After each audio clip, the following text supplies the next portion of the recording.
Okay, let's delve deeper into teaching number 19. There's so much there.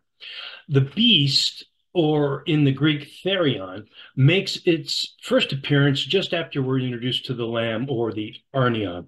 Now, therion first appears as the rider on the white horse, which we identified as the Antichrist. Now, back in chapter 9, at the fifth trumpet, the abyss is open. Now, concerning the abyss, Tychonius was a major theologian in the fourth century, and he understood the abyss to be a symbol of the depths of the iniquity in the hearts of the Jews. Well, the name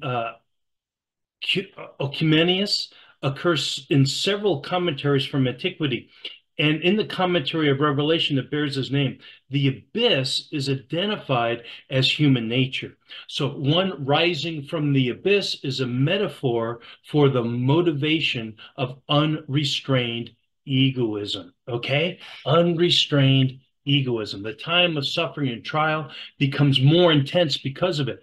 Now, the book of Daniel, chapter 7, is one source for John's understanding. The beast, verse 25 reads, "And then he will blaspheme the high God, persecute the followers of the high God, and try to get rid of sacred worship and moral practice. God's holy people will be persecuted by him for a time, two times, and a half a time." Daniel 7:25. Now, here again is that three and a half, that failed attempt.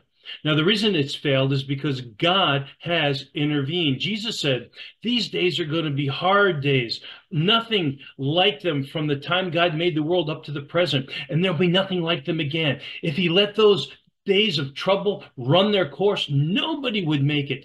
But because of God's chosen people, those he personally chose, he has already intervened. That's Mark chapter 13. Therion the beast. It represents the hostile evil powers throughout the centuries that have persecuted God and God's people and just refused the rule of God. It's an attitude in the heart. And as we shall see, John, though, has someone specific in mind. Now, when we bend the knee to the lordship of Christ, there's a empowerment to transform the abyss of our hearts into the kingdom of God. Let that transformation happen in you.